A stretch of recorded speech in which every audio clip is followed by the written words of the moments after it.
Hello, class. I hope you are all doing well and staying safe and healthy. Today we will be going over our Europe lecture. This is your first lecture on a region of the world. So, this is kind of the format of how things will go, as you will see. Starting off with the outline. So, for Europe's lecture, first we're going to go over the political geography of the European nations themselves. So the purpose of that is for you to get familiar with where places are, where countries are. That after finally you get familiar with the areas of Europe, then you can really get an understanding of the major topics, the characteristics of regions and whatnot. Starting off with the political geography. So this is a rough map of Europe. You can see the clear borders of all these countries. Some countries might not appear, like especially in Eastern Europe. North Africa itself is not really a part of Europe. But again, this is a rough estimation of the political geography of Europe that I expect you to know. Starting off with the location of Europe itself. So, the European continent is a bit ambiguous just because, unlike Africa, unlike South America, unlike the other continents, Europe is somewhat man made, and that's because of its very unique situation, of its culture, of its history, mostly because of its history. But as you can see, Europe isn't specifically one area. While it is a peninsula, so you can see from the southern tip of Spain all the way up north to Norway, Finland, and then east towards Greece and Turkey. This is a peninsula because it's surrounded by water on three sides, to the north, to the south, and to the west. So, looking at the borders and boundaries of Europe, you can see the Mediterranean Sea is the southern boundary between Mediterranean Europe and North Africa. To the west, of course, you have the Atlantic Ocean. To the north, you have the Arctic Ocean towards the Nordic countries, towards Iceland. And then to the east is when you get the most ambiguous. That's when it's really tricky to figure out what exactly constitutes as Europe, whether it's Russia towards the eastern half. Russia itself, of course, part of it is in Europe for sure, but which part exactly is where it gets ambiguous. The most consensus is the Ural Mountains. The mountains are around over here, so that's usually constitutes as European Russia, and after that, you get into Asian Russia. And then also countries like Turkey, countries like Georgia, which is not on the map, those are also European, but again, depends on who is calling them European, honestly. Looking at the relative location of Europe, so looking at the continent itself, you can see it's very central compared to the rest of the world. So this image shows you how within about 9,000 kilometers, you can get to pretty much every single continent, minus Australia, sorry. So, this is the biggest reason why Europe was able to be so powerful, have so much influence in the world, because, again, they were able to get to so many parts of the world so much more easily than other parts of the world, like Indian and Asian empires weren't as easily able to go to other parts of the world, whereas European powers always had such a great location to go to North America, go to South America, go to Africa, go to Asia, and whatnot. Yeah, that's why even today, a lot of the flights you might take might have a stopover from New York City to Brussels to Bangkok in Thailand, right? Just because it's pretty much more centralized than other parts of the world. Then looking at this map over here, this map shows you how even landlocked countries, like this line over here, in Poland up to the Czech Republic and Slovakia over here, even those countries that are landlocked, they are not that far away from the ocean itself. So about 200, 300 miles, that's the longest area. That's the farthest away a country usually is from the ocean. And even like very long landlocked countries like Switzerland, like Austria, they're not really landlocked just because they have access to rivers, and those rivers eventually, of course, lead to the ocean. So that's why, again, even landlocked countries, unlike other parts of the world where they tend to be much less rich because they can't ship their resources in Europe, that's not really the case just because they have so much more access than other parts of the world. Starting off, so we're going to go over about every single country in Europe. I don't expect you to know like all of the details of every single country, but I do expect you to know the relative location. And that will probably be on your tests. So starting off with the British Isles themselves. So the British Isles can be a bit complicated. So looking off first at the United Kingdom itself. So the United Kingdom is a country, but it's split into different quote unquote countries. So in the United Kingdom, you have England, which is the largest in population. You have Scotland, you have Wales, and you also have Northern Ireland. So all these areas constitute as the United Kingdom. This graph shows you a great way to kind of look at things. And then you have Great Britain itself. So Great Britain is just the island. So it does not include Northern Ireland. So Great Britain is England, Scotland, and Wales. And then you have Ireland. So Ireland is split into two, as you can see. You have the country, the Republic of Ireland.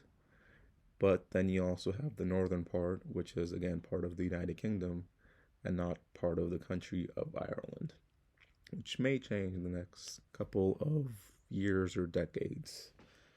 But for now, that's the situation. And then you have the British Islands, because there's tons of islands around here. You have the Isle of Man, you have Jersey, not to be confused with New Jersey, of course. And also you have then the British Isles themselves. So all these islands, plus there's islands at the top over here, and that's known as the British Isles. So again, I know it's a bit confusing, but just know kind of the basics of which country is what and what constitutes as these different islands. So again, starting off, this is England itself. So by far, this is the most populous region of this entire British Isles. I believe they have about like 60 million people compared to like 5 million in Scotland and like 2 million in Wales. So, of course, this area dominates the entire region, with London being the capital. Next, you have Scotland. Scotland, fun fact, has one of the oldest flags of all time, I believe, adopted in like 800 AD. So this is Scotland. It's much less populous, and more recently, they've been trying to gain independence from England and the UK. So we'll see how that goes.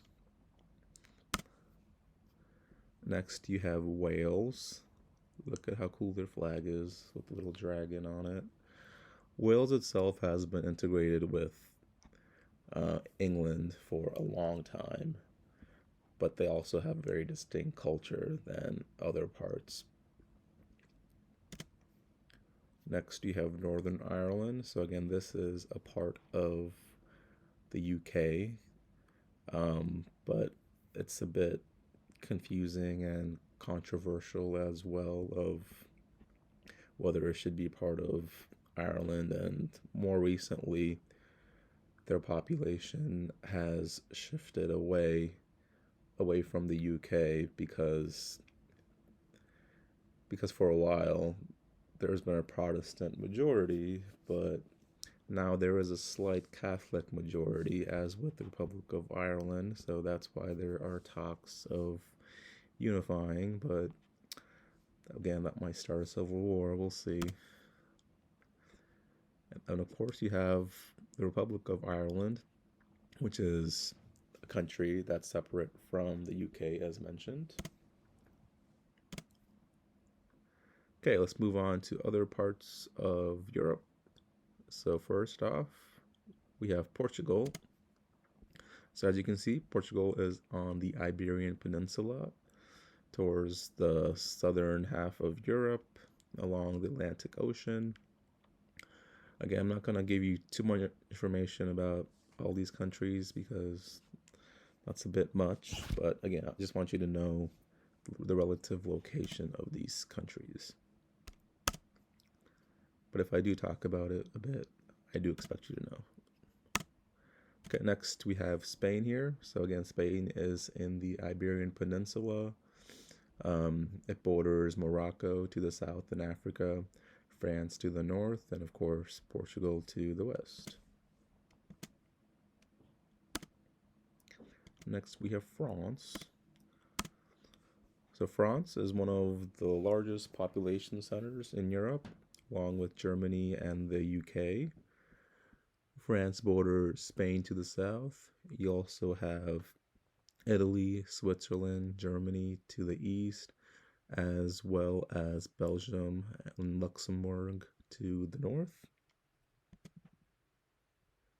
Next, we have Italy, also known as the Boot.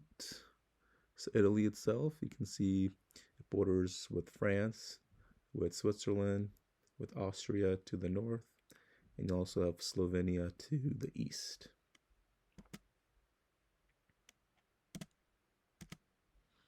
Next, you have Germany. So I'd like you to know that Germany itself has the biggest population in Europe and the European Union, especially. So Germany itself is very central. You can see it's right smack in the middle of Europe, and it borders a ton of countries from the Netherlands to Belgium to France to Luxembourg to Switzerland to Austria to the Czech Republic, or Czechia as now it is called, and of course Poland and Denmark as well.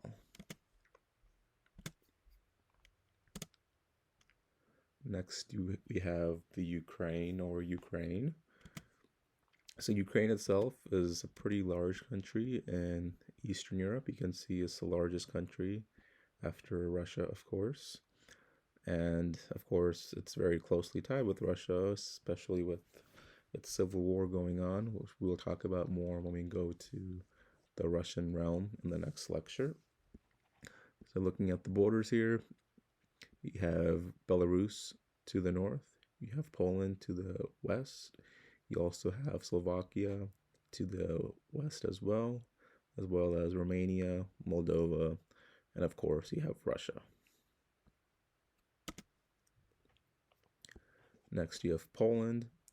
Poland, of course, is straggled right between Germany and Ukraine, Belarus, the Czech Republic, and Slovakia. Romania, and also a lot of the Eastern European countries, I'm sure a lot of you don't know about, as well as the Western European countries. So I would say if you have to study the Eastern European countries more than the Western European countries, just because I'm sure a lot of you don't know about them as well. So Romania itself is bordered by Ukraine, Hungary, Also have Serbia, Bulgaria, Hungary to the west as well, Moldova, and Ukraine a little bit over here as well. Okay, next we have Benelux.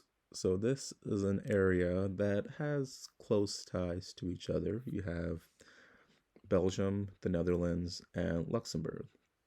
So all three of these countries, they're different countries, but again, they have similarities in their population, language, as well as economics as well. So to the very top, this is the Netherlands. I'm sure you guys have heard of Amsterdam. And then you have Belgium over here, with Brussels being the capital. And you have Luxembourg to the very south.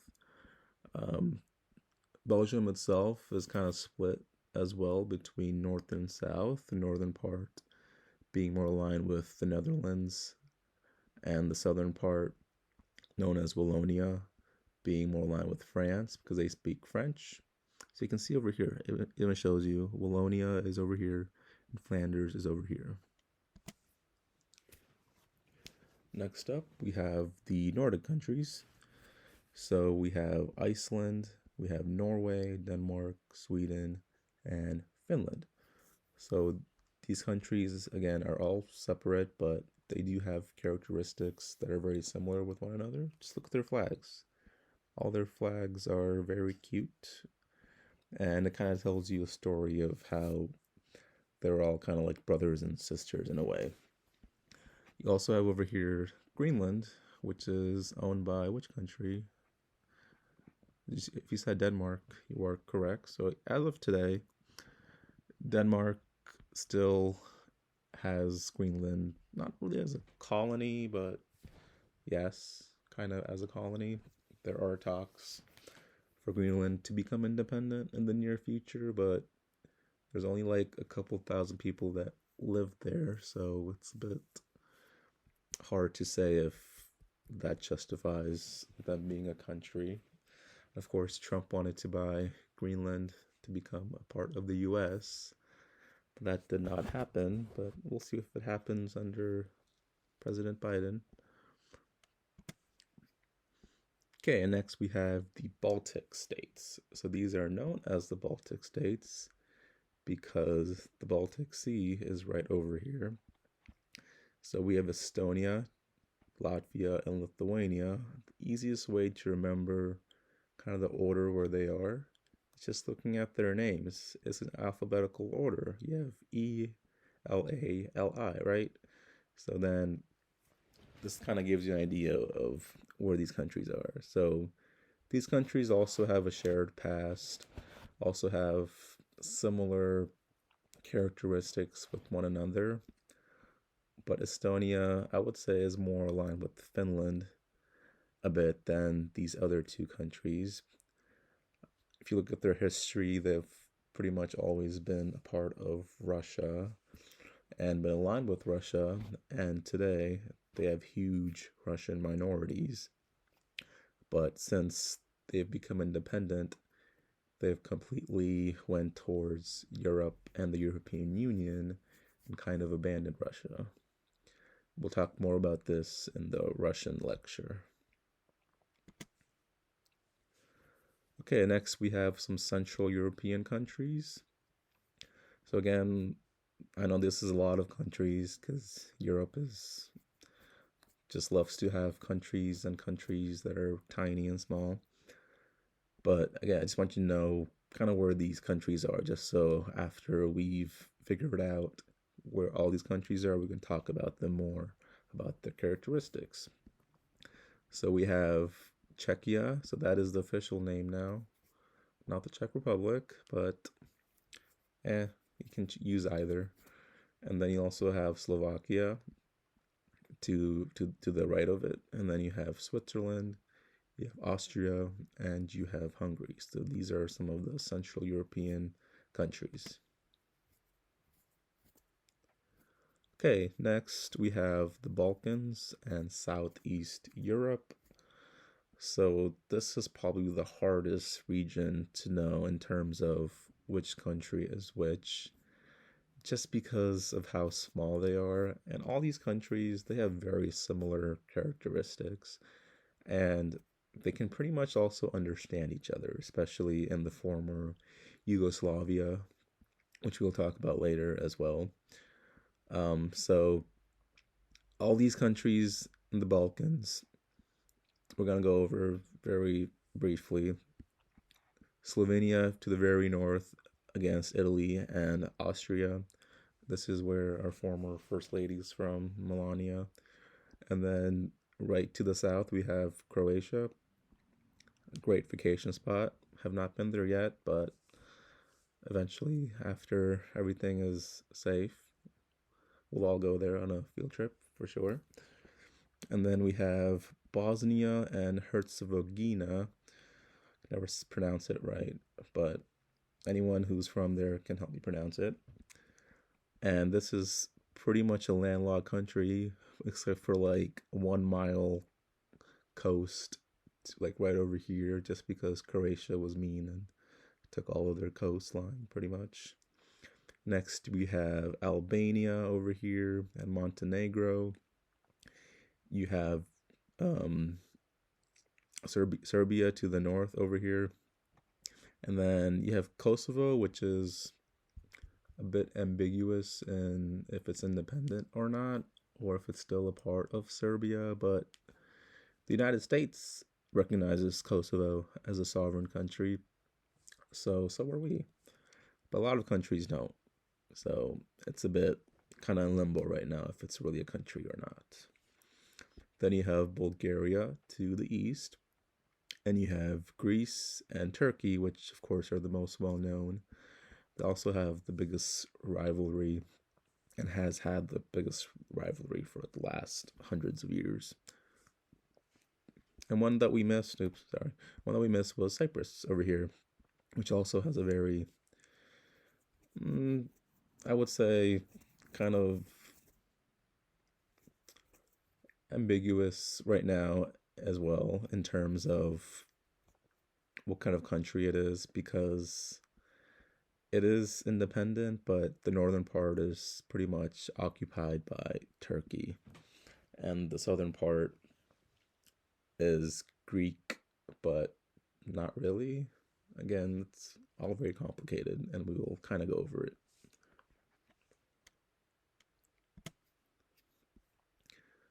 And then the rest of the countries that we have not gone over yet is Russia, which is the most populous and the biggest country in Europe, quote unquote. But just remember, just because it's the biggest country in Europe does not mean it's the biggest country in the European Union. So when you see that question somewhere, cough, cough, just remember Germany is the largest population in the European Union, okay? Because Russia is not a part of the European Union.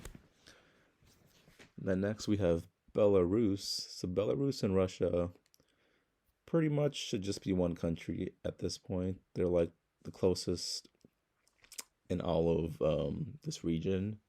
And for a while, they even tried to be annexed by Russia. Even the term Belarusian, which is someone from Belarus, means white Russian. And then you have Moldova, which no one remembers, sadly.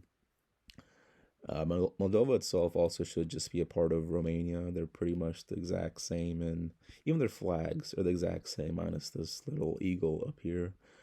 They're the same people, same language, same everything, except Moldova broke off of Romania because they just wanted to be communist a little bit longer than Romania did. And then we have the micronations. Yay. So these are all the tiny, tiny countries that exist in Europe just because they can. And they've had a long history of being independent and also being swallowed up by the bigger countries. But today they're independent, so that's why we're counting them as nations.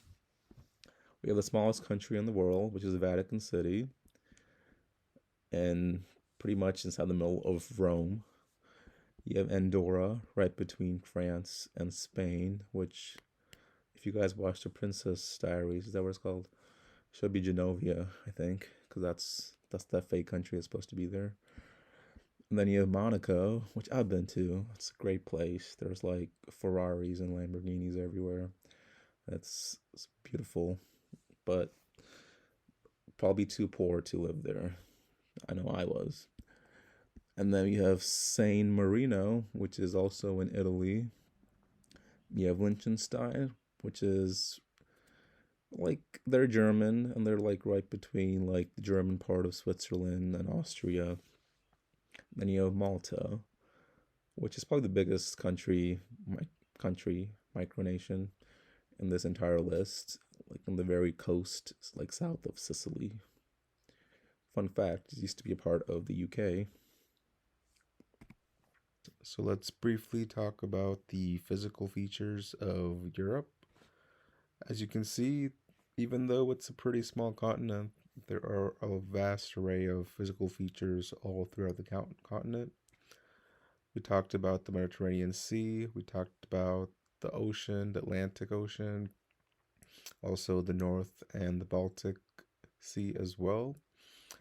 And inside you have mountains as well. So you have the Alps, which go along Switzerland, go along Austria, all throughout the central portion of Europe. You also have the Pyrenees between France and Spain, and you have a lot more others, smaller ranges throughout the Balkans, throughout Romania, and also into Norway as well. We also talked about how there were a lot of rivers all throughout the continent and how that really influences the people, how it influences trade for all these landlocked countries to be able to have access to the waterways of the world. The Ural Mountains. So, again, the Ural Mountains are known as the de facto border between Europe and Asia. So, everything east of the Ural Mountains is usually considered the beginning of Asia, and then west is considered a part of Europe. As you can see, Europe is pretty green, and in more recent years, greenery has returned, especially as more environmental policies have taken place along a lot of these countries. In the central part, especially Germany, Poland, Ukraine, these are known as the plain regions, very flat as well.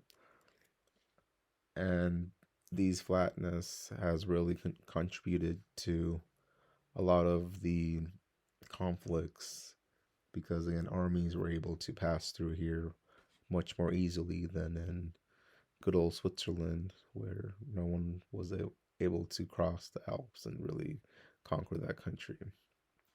So, again, just a brief overview of the physical features, nothing too in depth, but I just want you to know some of these key facts. A unique design. So, again, these are kind of going on to the physical features as well. We're going to talk about some vocabulary here. So, you have a fjord. So, a fjord is an area that is present mostly in the Nordic countries. So, it's similar to an inlet, similar to kind of like a gulf, even. So, and you can see in this picture here, there's cliffs on both sides, like an inlet, almost like a stream that goes in. And these are very prevalent in countries, again, in Sweden, Norway, and Finland, where they have these all along the coast. You can kind of think of, I don't know, Norwegian cruise lines, even, how they're able to fit these big ships in between the inlets. And again, looking at this river here, you can see how rivers can traverse through dozens of countries in Europe and how they're able to have access from sea to ocean and everything in between. Next, let's move on to the climate. So this map here shows you the Köppen climate classification. So for Europe, you can see the western half is a bit different from the eastern half, where the western half is about temperate oceanic climate, of course, being influenced by the Atlantic Ocean. And the more east you go, the colder it gets. Just think of how cold Russia is compared to Spain or France, right? We're going to look at other maps as well of the different ways climate is derived from, especially in this location. But looking at the other climate zones, you can see the more south you get into Spain, Italy, Sicily, Greece, the more warm it gets. And again, they're influenced by bodies of water. So here you have the Mediterranean Sea, which is why they're a warm Mediterranean climate, right? And other climates you can see here, you have a warm continental climate in Eastern Europe. And of course, the more north you get more towards the subarctic climates where it's very close to the North Pole, even. And of course, the more north you get in Sweden, Norway, Finland, that is influenced by that kind of climate. So here we have the Gulf Stream. So the Gulf Stream is a big reason why the climate in Europe is much more different than other climates around the world in the same latitude. So looking here, looking at the circulation of the Gulf Stream, you can see how it directly brings warm air and warm currents into Europe from the Gulf of Mexico, from the Caribbean, right into the coast of Greenland and England, France, and Spain. So what that does is almost like creates like a mist factor where the mist kind of goes all across the western portion of Europe, and that really helps to regulate the temperature. So when you think of England, you can kind of imagine it being a bit dreary and rainy very often, and that's partly because of the circulation system, and that also helps to stabilize the temperatures throughout the year. So if that wasn't the case, England would be much colder, France would be much colder, and even Spain would be much colder than it is today. Now this map here really helps to like show you how unusual Europe is in its climate, because just looking at these cities that you might think of as being very warm are actually in pretty cold latitudes. Just think of Berlin or Amsterdam, Dublin, London, Paris, Munich. So these are all cities in England, but if you look where they are compared to in Canada, they're in pretty cold climate zones in Canada. And like in these places in Canada, it snows a lot more. It's so much more colder than it is in places like Berlin and Paris, where it's much more temperate. It's not as cold, even though the winters can get a little bit cold. It doesn't get as cold as like negative 30 degrees that it does here, like in Canada. And again, that's because of factors such as the Gulf Stream and factors such as the Mediterranean Sea and others as well. Some very warm places like Madrid or Turkey and Ankara, Athens, these are all in latitudes that, again, are much more colder here in the Western Hemisphere than it is in the Eastern Hemisphere. Moving on to history, just briefly talking about the past historical significance of this region. The biggest, of course, being the Roman Empire. So that was probably the most historical presence where Europe was united in a sense until modern times.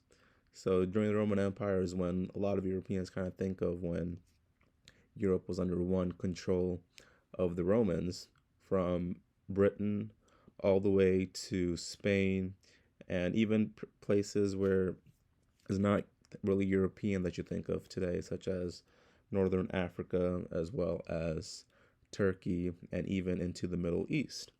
So, in modern history, like when Mussolini was in power in Italy, when Napoleon was in power in France, they all kind of strive to be like the new Roman Empire, where they were trying to take over Europe to unify it as it was in the past, which of course did not really happen. But nowadays, it's more towards diplomatic ways, such as the European Union, which we will talk about in the near future.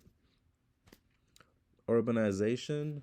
So, in the continent of Europe, urbanization is very unique in a sense that there's such a mass urbanization throughout most of Europe, through all the countries. Right now, 75% of Europeans live in cities.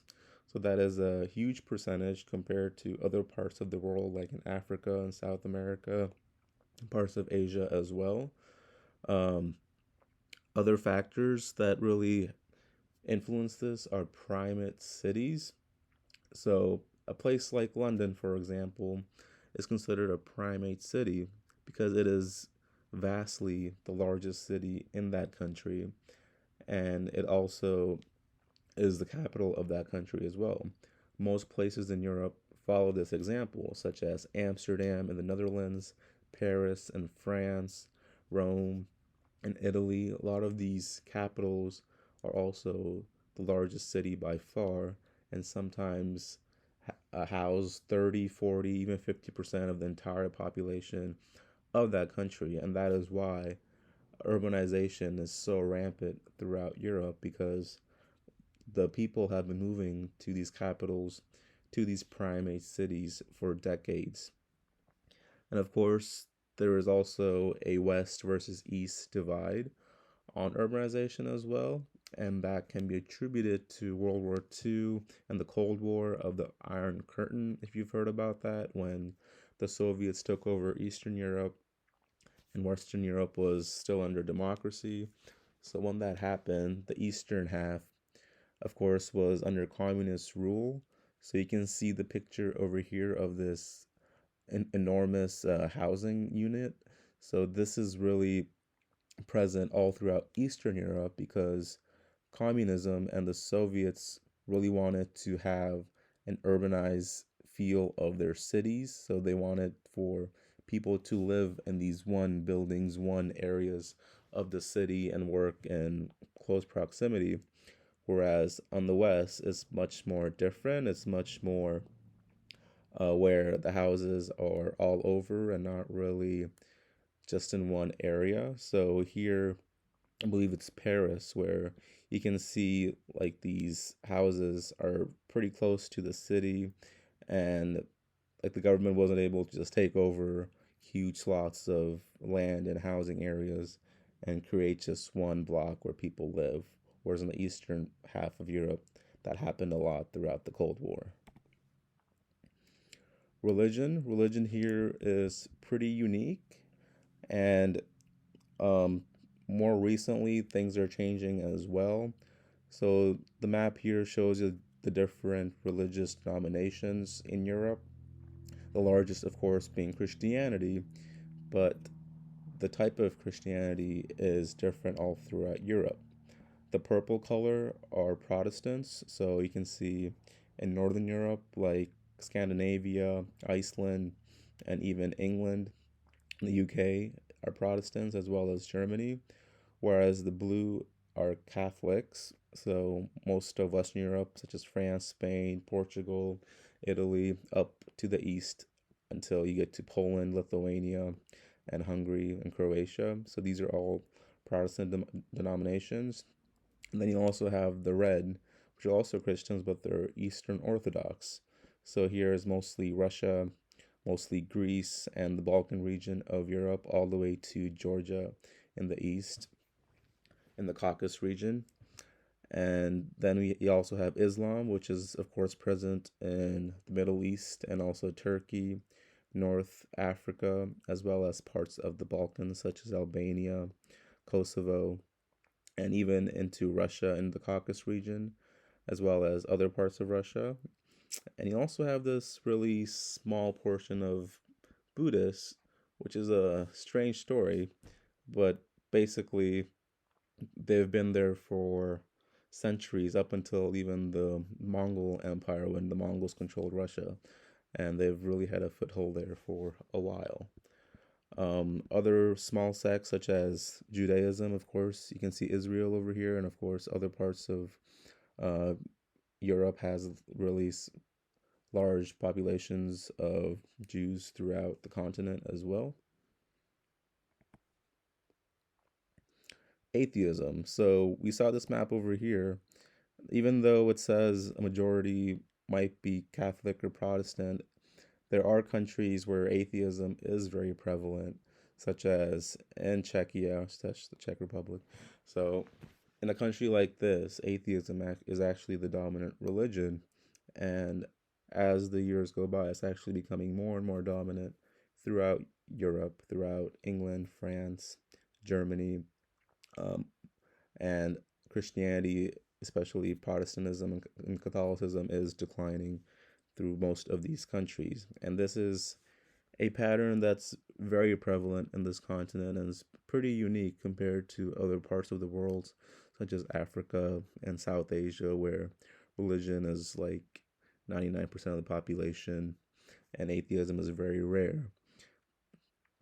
But in Europe, it's very common and is becoming more common. Language. So I'm sure you guys all know there are a million languages in Europe, but they can be grouped into different categories, different families. But looking at this map, you can see the different languages pretty much follow the borders of Europe. There are some anomalies, such as in Russia, you have a lot of different languages. Also in Spain, you have Catalan, Basque, Galician. All these languages are in one country as well, but they can also straddle different countries, such as again in Basque and German.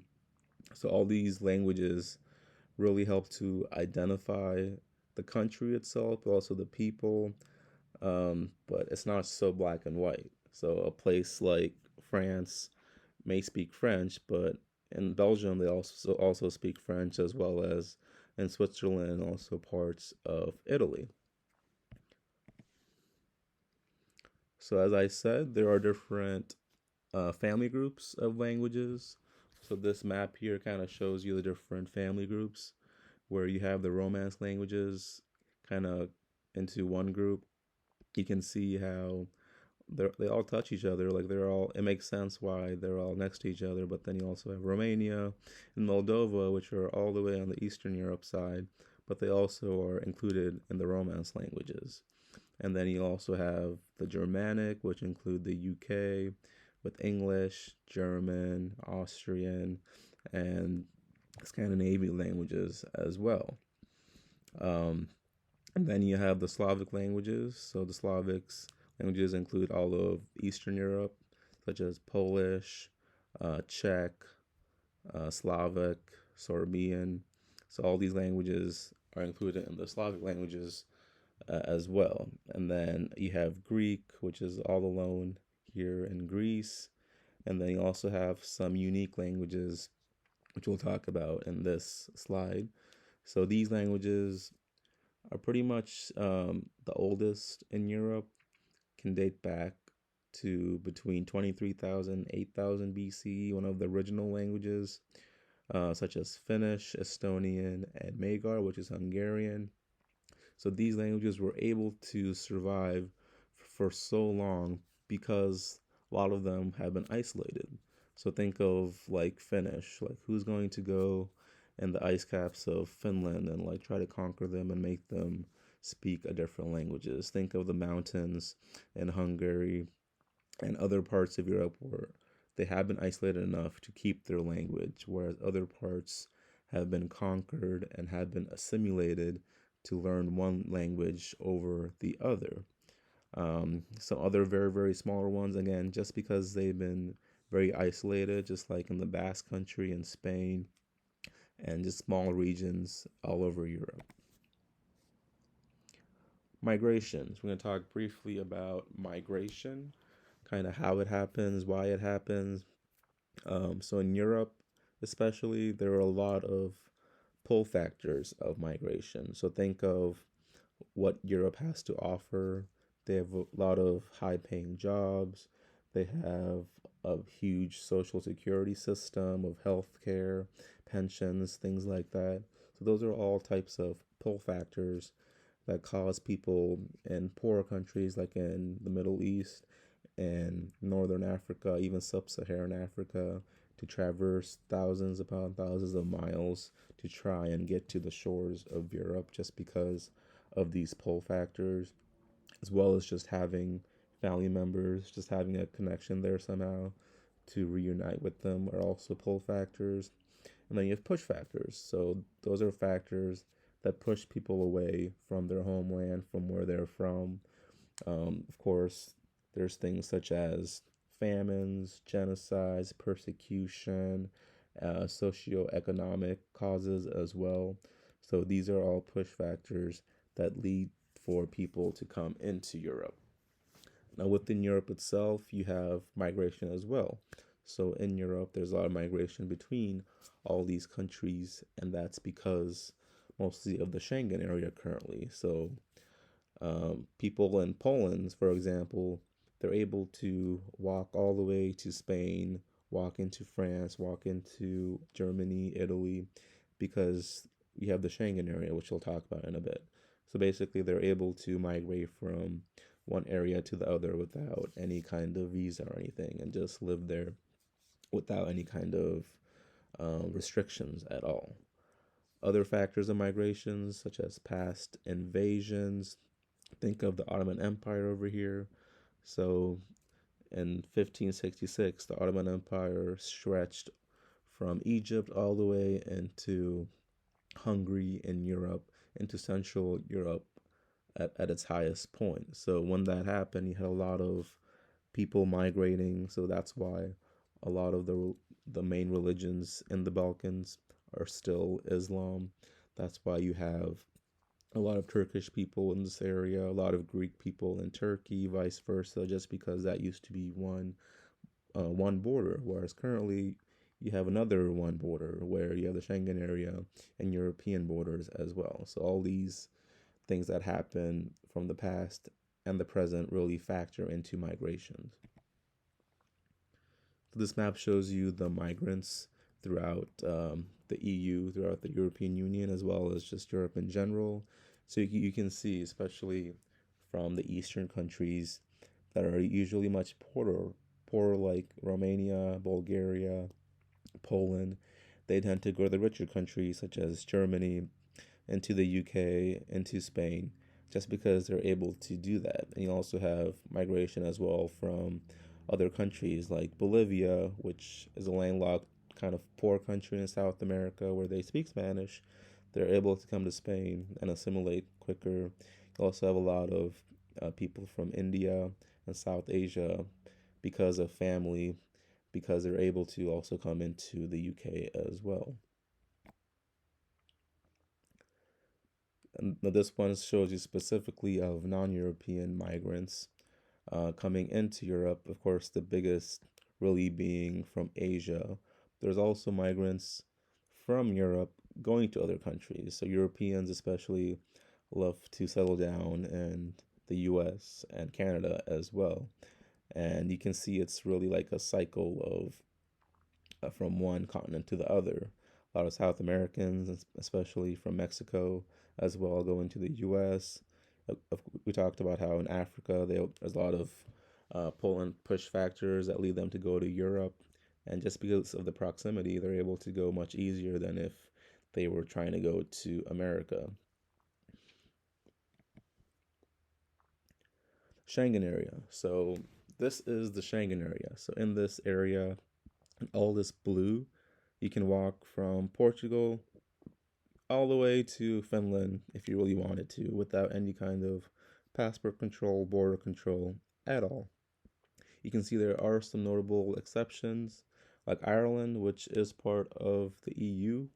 They have an opt out where they're like, nah, we're an island. We can do our own immigration policies. They can still show their visa when they land at our airports and whatnot.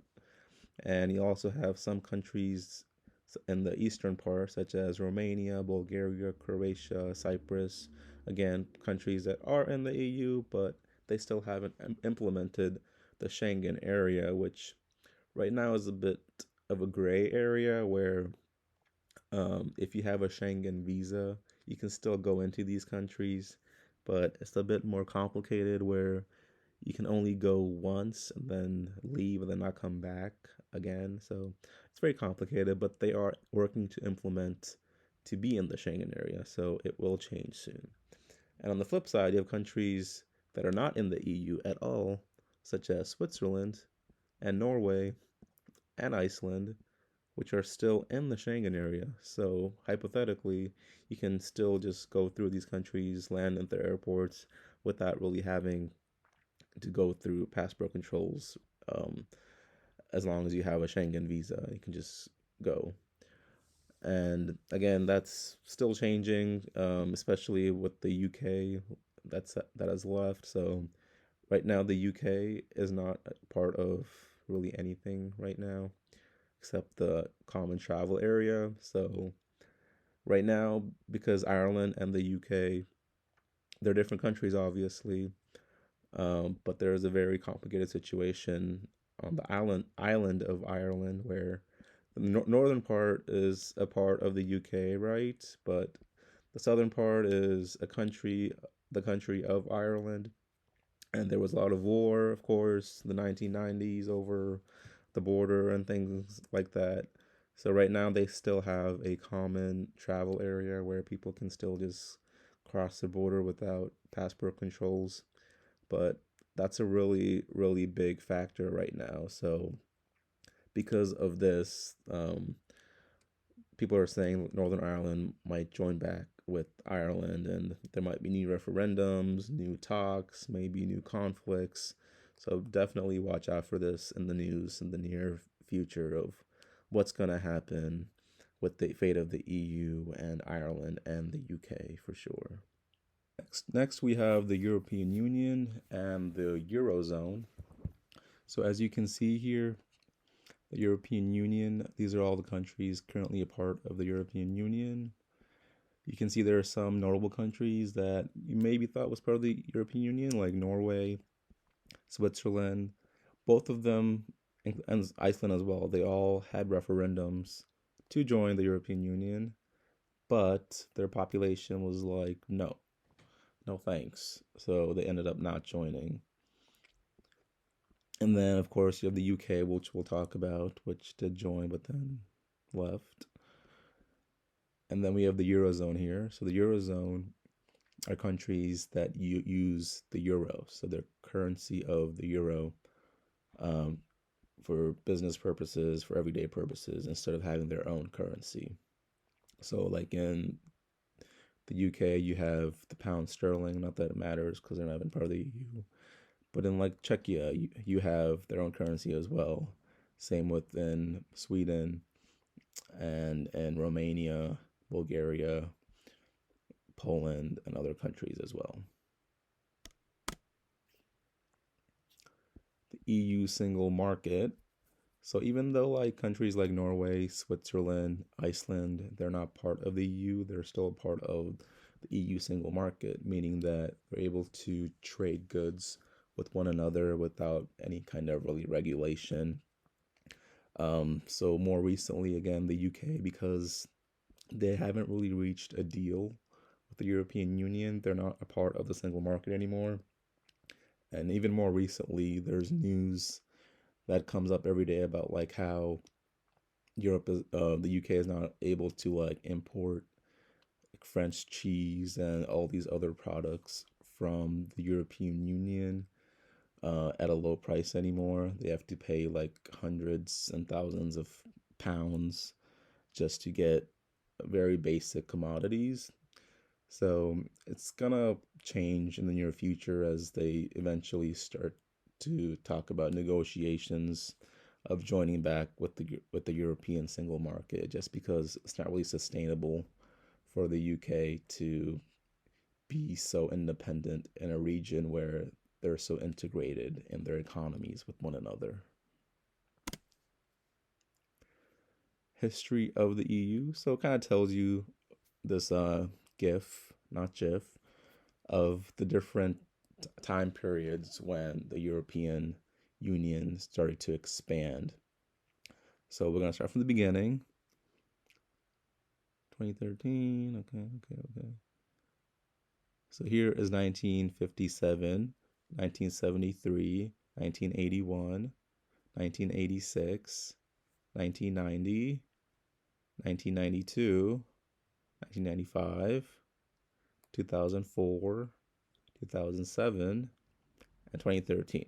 So I don't want you to know like the exact dates where every single country came into the European Union, but just to get a gist of it, the last country to join the European Union was Croatia in 2013.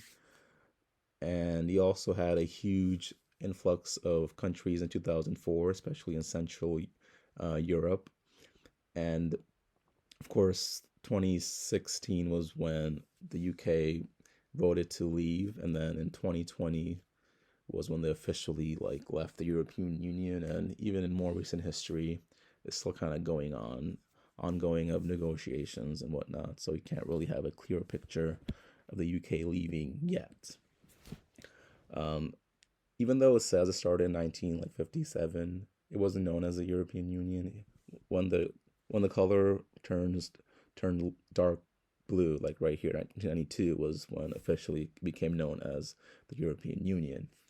Before that, it was kind of just like union of trading partners. So it kind of started off as like no fees on coal and steel, and then it just became more and more integrated, and that's kind of was the beginning of the European Union. So Brexit. So as we talked about, the United Kingdom left the European Union. Was the first country to do so. You can see when they voted in 2016, it was really close. So you had a large turnout of people, but you can see it was only 51%, 51.89% voted to leave, and 48% voted to stay. Um, so even though it was close, it was still a binding vote. And that's what caused the UK to officially say, hey, we're leaving the European Union. Like, what do we do? And year after year, from 2016 to 2020 to 2021, right now, even, it's still been like ongoing battle of negotiations, like what's happening, like whatnot. So it's kind of showing other members like what it takes to leave the European Union as well, and whether it'll cause for a domino effect, which we'll talk about in a bit as well. Latest on the expansion of the EU. So we had the UK leave, but there are still a lot of prospects for expansion, especially in the Balkans. So Romania, Bulgaria, and Croatia were the most recent to join. The countries surrounding it, they're also potential candidates for joining in the near future. In order to join, you have to comply to European laws, comply, uh, comply to the consent of current members, and also their citizens. So a country like Norway, they had a referendum if, to their people, and the people voted if they should join or not, and they said no. So because people said no, Norway did not join the EU. So you have to be able to have the citizens backing joining with the EU. And currently, there aren't many countries that are really looking to join because if you think about it, if you're a rich country, it's almost like you're giving away money to join, whereas the poorer countries have more incentive because they'll get more money. So the Balkans, Eastern Europe, those countries are more eager to join compared to like Iceland or Norway or Switzerland. Other things, you have to have stable institutions of democracy. You can't be communist or have some kind of absolute government. You have to have free market. You have to have competition. You have to have the ability to make all the obligations of the EU as well, both monetary, political, and economic. Future of the EU. So, because of the UK, it's much more complicated now. There might be a domino effect of other countries leaving, or it might go the other direction with the EU waiving ways to join, so they might allow the Balkans to join much more easily, or might allow other countries like Turkey to join easily as well. The euro as well is also a bit complicated um, because of all the financial situations from Greece to Italy to Portugal. The euro is also in trouble, so countries might sever the euro, or again, more countries might try to get it, especially the poorer countries. So the biggest question is, of course, whether the EU will expand or dissolve. I'm sure you guys can think of your own opinions of the matter. Looking at the European regions, these are different regions from Western Europe to Mediterranean Europe, the British Isles, the Nordic region, and Eastern Europe. So these all have characteristics of where they are. So, of course, Mediterranean, they tend to be more chill, they tend to be healthier. Um, all the different regions, they have their own kind of characteristic on their own. Colonial past, so all the red areas are areas that Europe has controlled at one point or another. So that's a lot of red. So currently, of course, they have um, some kind of diplomatic ties to all these countries as well. A lot of these countries might also have a sour tone of building diplomatic ties as well. So a lot of work to be done to help heal from the past. But already you already have a lot of ties between Europe and these countries, whether it's religion or language or culture. Rich versus poor. So this map shows you how there's also a big divide in Europe between the rich countries and the poor countries, where you have GDP that's high and GDP that's low. Um, the only way to really fix the problem is um, probably the EU to expand, for them to kind of have a system like we have in the US, where countries like or states like Mississippi get more money, whereas richer states like California and Texas get less money. But a lot of countries here don't see themselves as European. Rather, they see themselves as Ukrainian or as British or as French. So this disparity between rich and poor might just get worse and not get better. NATO. So NATO stands for the North Atlantic Treaty Organization. So this is one of the biggest alliances in Europe after the EU. So the EU and NATO are not the same thing at all. So NATO, you have countries such as the U.S., Canada, Turkey, Norway, all being a part of NATO. So with NATO, if there is some kind of conflict, especially in the Middle East and Africa, they're able to come together and protect one another, especially with Russia, by the way. Population wise, so more recently, population has been declining a lot, but if you look at the history of Europe, the population density itself is very high. Um, the size of Europe is pretty small, but they have almost a billion people in this small continent. and because of their high standard of living, they have a high life expectancy rate as well. Um, since the 1980s and 90s, they've had a low fertility rate, and that's because of how rich they are, and because of education, because of how hard it is to actually have kids in this part of the world. Um, so again, because they have high rates of immigration right now, population is staying pretty stagnant. If they didn't, then they would be declining by a lot. And today, they still have 12% of the world's population. Prime Minister just talked about this, but this shows you a clear map of all the countries in Europe pretty much having the largest city being the capital city. So from London to Paris to Madrid to Moscow, so all these capital cities, every single country pretty much is the largest city, except for like Turkey, Istanbul is not capital city. Um, Switzerland doesn't really have a capital city technically, and also in Belgium as well. The future of the EU. So, the future is very uncertain, to say the least.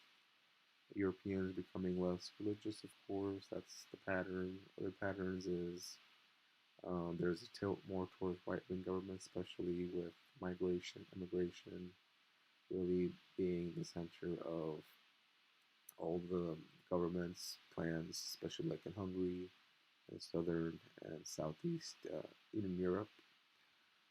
Future of the EU is also uncertain right now of if it's going to dissolve or not, or if it's going to increase in members. And lastly, population-wise, we just talked about whether this can be shifting of population from all the migrants or population from um, decreasing of fertility rates and things like that. Okay, lastly, geofact of the day: which country's capital is named after a U.S. president? Media.